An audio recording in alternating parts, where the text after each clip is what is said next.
Sinasabi nating brotherhood, sinasabi nating pagkakaisa. Isang samahang dapat may tunay na malasakit sa kapwa. Pinapanood tayo ng kabataan sa bawat galaw na ginagawa, sa bawat landas na pinipili, sa bawat takbang na sinusundan nila.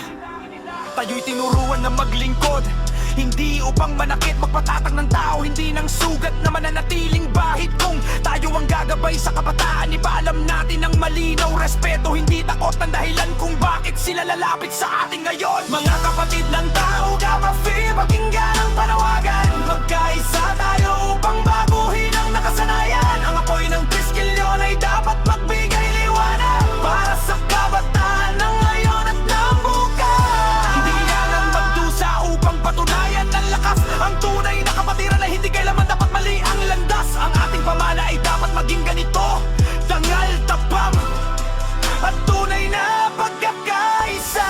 Mga kapatid ng tao, Gamafi, pakinggan ang panawagan. Magkaisa tayo upang baguhin ang nakasanayan. Ang apoy ng Triskelion ay dapat magbigay liwanag para sa kabataan ng ngayon at ng bukas. Hindi kailangang magdusa upang patunayan ng lakas ang tunay na kapatiran, na hindi kailanman dapat mali ang landas. Ang ating pamana ay dapat maging ganito: dangal, tapang at tunay na pagkakaisa. That believes in the power of reason and not in the use of force as reason.